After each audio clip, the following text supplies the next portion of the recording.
Hello అండి. నమస్తే. నేను మీ లక్ష్మీ చౌదరిని. వెల్కమ్ టు మిస్టరీ మధురంలో తెలుగు ఆడియో స్టోరీస్ ఛానల్. అక్షరార విందం పార్ట్ 15తో మీ ముందుకు వచ్చేసాను. ఇక కథలోకి వెళ్లే ముందు వీడియోకి ఎప్పటిలాగే రిక్వెస్ట్ లైక్స్ హైప్స్ ఇచ్చి కథని మరింత మందిలోకి రీచ్ అయ్యేలా చేయండి. ఇక అరవింద్ కూడా వచ్చేస్తున్నాడు. కథ రసవత్తరంగా ఉంటుంది. ఇక కథలోకి వెళ్దాం. అక్షర స్టాల్ వర్క్ జరుగుతున్న దగ్గరికి వెళ్ళిన దగ్గర నుంచి చిటపట్లాడుతూ ఉంటుంది. వర్షం పడినా ఇబ్బంది రాకుండా రేకుల్లో టెంపరరీ స్టాల్స్ వేయిస్తారు అక్కడంతా. దాన్ని కొంచెం చూడగానే అందరినీ ఆకర్షించేలా అందంగా డెకరేట్ చేయిస్తుంది అక్షర. మల్లేష్ని నమ్మలేక దాని దగ్గర ఒకరిని కాపలా పెడుతుంది. ఆ మల్లేష్ గడు సైలెంట్గా ఉన్నాడు. ఏదో ప్లాన్లో ఉన్నాడని మాకెందుకో డౌట్గా ఉంది అక్షర అంటుంది సౌమ్య. ఏం చేస్తాడు? జనాలందరికీ తెలుసు వాడి గురించి. ఒకవేళ ఈ స్టాల్ ఏమైనా పడగొట్టడం గట్రా చేస్తే వాడే చేశాడని అందరికీ అనుమానం వస్తుందని దీని జోలికి రాడు. కాకపోతే తర్వాత ఏదో ఒకటి చేయాలని చూస్తాడు. మనం కొంచెం జాగ్రత్తగా ఉంటే సరిపోతుంది అని అంటుంది అక్షర. అవును, నువ్వేంటి వచ్చిన దగ్గర నుంచి చాలా అసహనంగా ఉన్నావు అని అడుగుతుంది సౌమ్య. ఎయిర్పోర్ట్కి వెళ్ళాలని మా నాన్న నాకు పని పెట్టాడు. దానికి చిరాగ్గా ఉంది అని అంటుంది అక్షర. బావొస్తుంటే ఎవరైనా ఎగురుకుంటూ ఎదురు వెళ్తారు.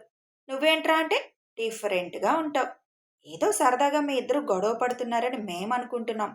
అది నిజం కాదని నువ్వు ఎప్పటికప్పుడు నిరూపిస్తావేంటి అక్షరా? అసలెందుకు మీ బావంటే అంత దూరంగా ఉంటావు నువ్వు? అలాంటి బావ మాకుంటేనా ఈ పాటికి పెళ్లి చేసుకొని ఒక కొడుకునో కూతుర్నో కూడా కనేవాళ్ళం. నువ్వేంట్రా అంటే అసలు పట్టనట్టే ఉంటావు. ఎంత హాట్గా ఉంటాడు మీ బావ. చూడగానే ముద్దు పెట్టాలన్నంత ముద్దుగా అని ఒక ఫ్రెండ్ అనగానే కోపంగా చూస్తుంది తన వైపు. ఉన్నది ఉన్నట్టు చెప్పామమ్మా. నువ్వు ఎలా చూసినా మాకేం భయం లేదు. నీకెలాగూ ఇంట్రెస్ట్ లేదు కదా.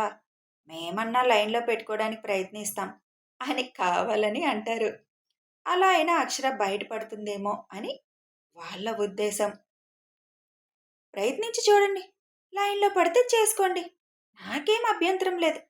నా దగ్గర ఆయన గారి గురించి మాట్లాడొద్దు అని అంటుంది అక్షర. నిజంగా నువ్వు ఈ విషయంలో సీరియస్గానే ఉన్నావా అక్షర? మీ బావంటే నిజంగా ఇష్టం లేదా అని అడుగుతారు ఫ్రెండ్స్. అత్త మామ కొడుకు తను అంతే. ఇంక నాకేమీ అభిప్రాయం లేదు. ఈ విషయం ఇంకెక్కడితో ఆపేసి పని చూసుకుంటే బాగుంటుంది అని అంటుంది అక్షర.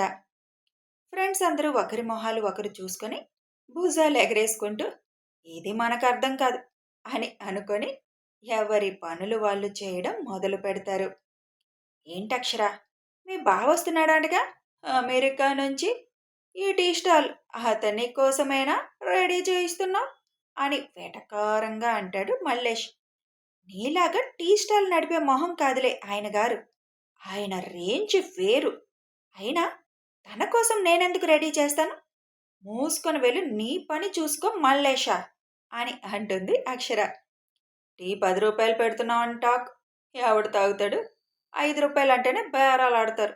అలాంటిది నువ్వు 10 రూపాయలు పడితే వచ్చి తాగేస్తారా? అయినా ద గ్రేట్ శేష్ నాయుడు గారి కూతురు టీ అమ్మడం ఏంటో అని అంటాడు సర్కాస్టిక్గా. నీలో అచ్చూసిన అంబోతుల బాబు సంపాదించిన సొమ్ము అడ్డంగా వాడడం నాకు రాదులే. టీ అమ్మడం ఏమీ నామోషి కాదు. అది ఒక వ్యాపారం. టీ ఒక్కటమ్మి కోటీశ్వర్లైన వాళ్ళు చాలామంది ఉన్నారు. నీకు అది కూడా చేత కాలేదు. ఇక్కడే నిలబడ్డావంటే ఇంకో క్షణం మళ్ళీ 10 రోజుల వరకు నిలబడ్డానికి లేకుండా చేస్తా అని అక్కడున్న రాడ్ చేతిలోకి తీసుకుంటుంది అక్షర. అది చూసి అక్షర అన్నంత పని చేస్తుందని తెలుసు కాబట్టి, రేయ్ సరిగ్గా కట్టండ్రా ఎతవల్లారా, మనిషి దగ్గర లేకపోతే అసలు ఏదీ చేయరు అనుకుంటూ అక్కడి నుంచి వెళ్ళిపోతాడు మల్లేష్. 3 వరకు అక్కడే ఉండి అన్ని పనులు చేయించి ఇంటికి వచ్చేస్తుంది అక్షర. నాన్న, నేను తప్పకుండా రావాలా? నువ్వెలాగో వెళ్తున్నావు కదా, ఏదో ఒక క్యాబ్ దొరుకుతుంది, ట్రై చేయొచ్చుగా అని ఎలా అయినా వెళ్ళడం తప్పించుకోవడానికి అడుగుతుంది. అంత చెప్పాక కూడా మళ్ళీ అలా మాట్లాడితే ఎలా అమ్మా? వెళ్ళడం మనకి తప్పదు అని అంటారు శేషుగారు. సర్లే అని గొనుక్కుంటూ కాసేపు రెస్ట్ తీసుకుంటానని రూమ్లోకి వెళ్ళిపోతుంది అక్షర. సాయంత్రం 6కి శంషాబాద్ ఎయిర్పోర్ట్లో అరవింద్ వాళ్ళు వచ్చిన ఫ్లైట్ ల్యాండ్ అవుతుంది. నెక్స్ట్ అరగంటకే గన్నవరం వెళ్ళే ఫ్లైట్ ఉండడంతో అప్పటికే అక్షిత వాళ్ళందరూ ఎయిర్పోర్ట్లో రెడీగా ఉంటారు. అక్షిత అరవింద్ని చూడాలని ఆత్రంగా ఎదురు చూస్తూ ఉంటుంది. అక్క పడుతున్న ఆత్రం చూసి బావ తుస్సుమని గాలి తీస్తే గాని ఈవిడ గారి ఆత్రం తగ్గదు అనుకుంటాడు అనీష్. దూరం నుంచే అరవింద్ వాళ్ళు రావడం చూసి కళ్ళు మొత్తం అరవింద్ మీదే వదిలేస్తుంది అక్షిత. అది గమనిస్తుంది దర్శి. ఇప్పుడు ఈవిడ గారు ఎంత ఓవర్ యాక్షన్ చేస్తుందో అనుకుంటూ ముందుకు వస్తుంది దర్శి. అరవింద్ వాళ్ళు కొంచెం దగ్గరికి రాగానే అక్షిత బావా అంటూ పరుగున వెళ్ళి హత్తుకోబోతుంది. అరవింద్ వెంటనే పక్కకు జరిగి మామూలుగా పలకరించొచ్చు, మీద పడనవసరం లేదు, మొహం కొద్దిగా సీరియస్గా పెట్టి అంటాడు. సారీ బావా, నువ్వు అవార్డు గెలుచుకున్నాక ఇదే రావడం కదా, ఏదో ఎక్సైట్మెంట్తో అలా వచ్చాను, కంగ్రాచ్యులేషన్స్ బావా అని చేయి ముందుకు పెడుతుంది. ఆల్రెడీ ఫోన్లో చెప్పావు కదా, ఎన్నిసార్లు చెప్తావు అని ఫార్మల్గా చెయ్యి అందుకొని వెంటనే చేతికి వెనక్కి తీసుకుంటాడు. అదంతా గమనించిన అనీష్ చిన్నగా నవ్వుకుంటూ దగ్గరకొచ్చి అరవింద్ని విష్ చేస్తాడు. అరవింద్ కూడా అనీష్ భుజం చుట్టూ చేవేసి తనతో మాట్లాడుతూ ముందుకు వెళ్ళిపోతాడు. హలో, ఇక్కడ మేము కూడా ఉన్నాం, మమ్మల్ని కూడా పలకరించొచ్చు అని దర్శి అక్షితతో అంటుంది. ఓసారి ఎలా ఉన్నారు అత్తయ్య మామయ్య అని ఇద్దరిని పలకరించి ఎగ్జామ్స్ అయిపోయాయా దర్శి అని అడుగుతుంది. మేం కూడా అమెరికా నుండే వచ్చాం, మా అమ్మల్ని హత్తుకొని విష్ చేయొచ్చు, మా అన్నని మాత్రమే కాదు అని అంటుంది దర్శి. వెంటనే ఒక ఫేక్ నవ్వు నవ్వుతూ దర్శినిని హత్తుకొని వెంటనే వదిలి పదండి అని అంటుంది. అరవింద్ అనీష్ అప్పటికే వెళ్ళి లగేజ్ కలెక్ట్ చేసుకొని వస్తారు. అక్కడి నుంచి అందరూ లగేజీలు మళ్ళీ చెకిన్ చేయించి ఫ్లైట్ అనౌన్స్మెంట్ రావడంతో డిపార్చర్ వైపు వెళ్తారు. ఎలా అయినా ఫ్లైట్లో అరవింద్ పక్కన కూర్చోవాలి అని అక్షిత అనుకుంటుంది, కానీ అది జరిగే పని కాదని అర్థమైపోయింది ఆల్రెడీ. ఫ్లైట్ ఎక్కగానే అనీష్ అరవింద్ ఒక దగ్గర కూర్చుంటారు. అక్షిత మొహం మాడిపోవడం చూసిన దర్శి మా అన్నయ్య పక్కన ప్లేస్ నీదెప్పటికీ కాదులే అని మనసులో అనుకొని రా కూర్చుందామని అక్షిత చేయి పట్టుకొని లాగుతుంది. అక్షర అక్షిత దర్శి ఒకే సంవత్సరంలో పుడతారు. శేషు గారికి పెళ్ళైన 2 సంవత్సరాలు పిల్లలు పుట్టకపోవడం, దానివల్ల వీళ్ళందరూ ఒకే ఏజ్ గ్రూప్లో ఉంటారు. అందరికంటే అక్షర పెద్దది.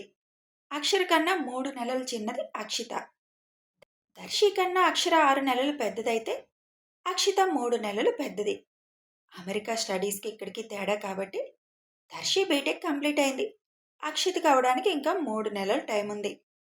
ర్యాలీ ఉండడంతో ట్రాఫిక్ జామ్ అవుతుంది అని అక్షర శేషు గారు ముందే ఎయిర్పోర్ట్కి స్టార్ట్ అవుతారు. సావిత్రమ్మ వెళ్ళాలి అనుకుంటుంది, కానీ వాళ్ళు 8 మంది వస్తూ ఉండడంతో ఇబ్బంది అవుతుందిలే అని ఆగిపోతారు. డ్రైవ్ చేస్తూ తమ్ముడికి ఫోన్ చేస్తుంది అక్షర. హలో అక్క అనగానే ఒకరోజు ముందొస్తే నీకేం నష్టం వచ్చిందిరా అని అడుగుతుంది అక్షర. చెప్పాను కదక్క ఎగ్జామ్స్ ఉన్నాయని, రేపొకటి ఉంది, అది అయిపోయాక మధ్యాహ్నం నుంచి బయలుదేరతాను అని అంటాడు ఆదిత్. అదేం సెమిస్టర్ ఎగ్జామ్స్ కాదు కదా, అంత ఇంపార్టెన్స్ ఇవ్వడానికి సెలవు పెట్టుకొని రావడానికి ఏమైందిరా, కావాలని చేస్తారు మీరందరూ అని ప్రెస్టేషన్ అంతా తమ్ముడి మీద చూపిస్తూ అంటుంది. సెమిస్టర్ కాకపోయినా మెడిసిన్ స్టూడెంట్స్కి ప్రతిదీ ఇంపార్టెంట్ అక్క, అలా ఎగ్జామ్స్ డుమ్మా కొట్టడం అవదు. అయినా మాకింత గరంగా ఉండడానికి రీజన్ ఏంటో, నువ్వు వచ్చుంటే అరగుండు వాళ్ళని రిసీవ్ చేసుకోవడానికి కారు వేసుకొని నువ్వు వెళ్ళేవాడివి, ఇప్పుడు ఆ డ్యూటీ నాకు పడింది అని కోపంగా అంటుంది అక్షర. హహహ, బావ మీద కోపమా ఇదంతా, అయినా బావ ఏం చేశాడక్క నిన్ను, ఎంతసేపు బావ మీద ఒంటి కాలు మీద లేస్తావు అని నవ్వుతూ అంటాడు అదిత్. అవును మరి, నేనన్నదే నేను చేసినవే కనిపిస్తాయి, ఆయన గారు చేసినవి అన్నవి మీకేమీ కనిపించవు కదా, అయినా నువ్వెందుకు వెళ్తున్నావు అక్క, రాజున్నాడు కదా. నా టైం బాగోక ఆ రాజు వాళ్ళ ఆవిడకి ఇప్పుడే ఏదో అయిందంట, హాస్పిటల్లో ఉంది. ఇంకో దరిద్రం ఏంటో చెప్పనా, ఈరోజు పార్టీ మీటింగ్ అని క్యాబులు కూడా ఏమీ లేవంట. నా టైం అలా ఉంది అంటుంది అక్షర. దీన్ని బట్టి నీకేం అర్థమవుతుందాక?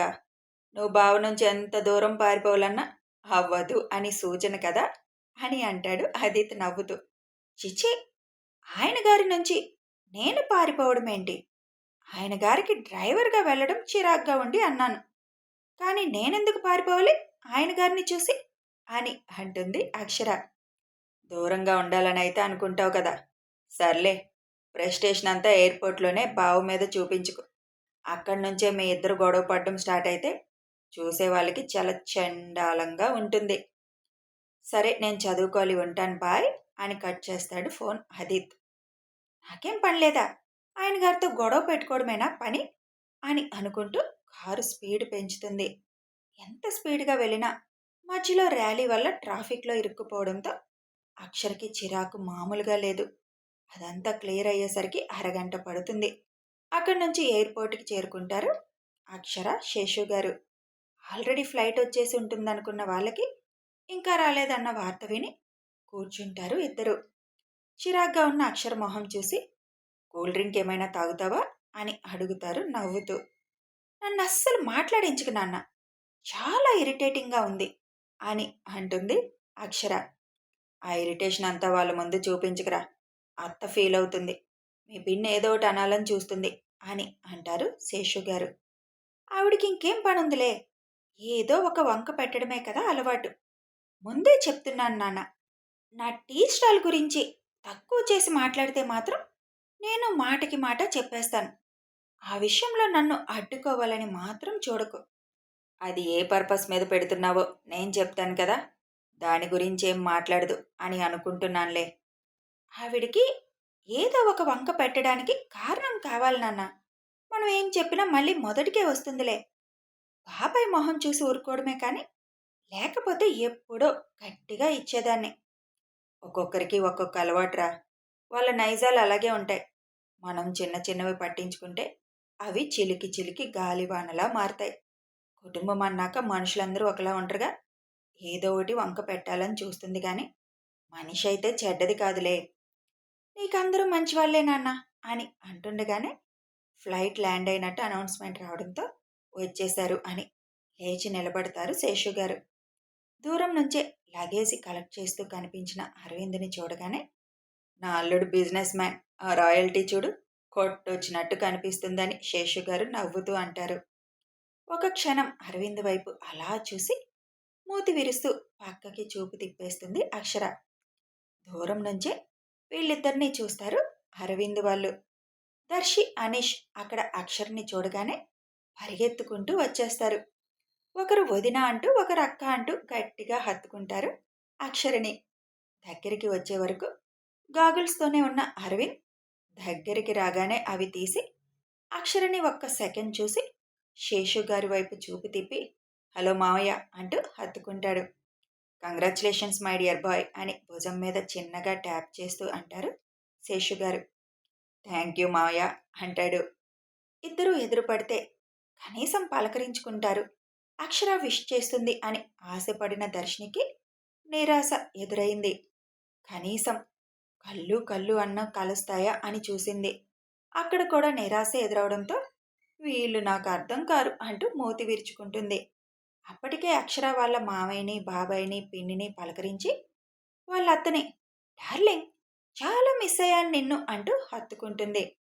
అందుకే ఎయిర్పోర్ట్ వరకు వచ్చేసావా అని దేవి గారు నవ్వుతూ అడుగుతారు.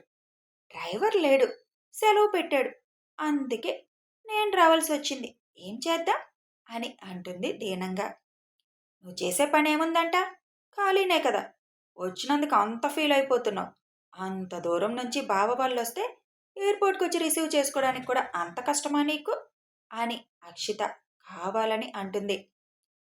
ఇందు మావయ్య, క్యాబులు బుక్ చేసుకొని వచ్చేసేవాళ్ళం కదా, మీరు శ్రమ తీసుకొని రావడం అని అంటాడు అరవింద్.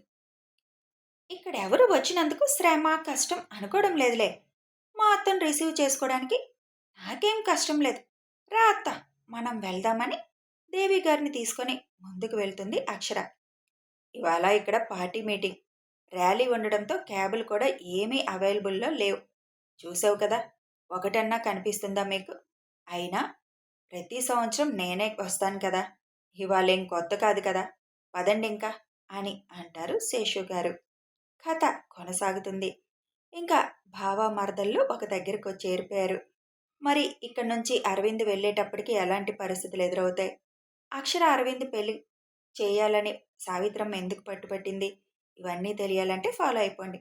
వీడియో నచ్చితే ఒక లైక్ చేయండి, షేర్ చేయండి, కామెంట్స్ రూపంలో మీ అభిప్రాయం తెలియచేయండి. సబ్స్క్రైబ్ చేసుకొని ఛానల్ సపోర్ట్ చేయండి. Thanks for watching.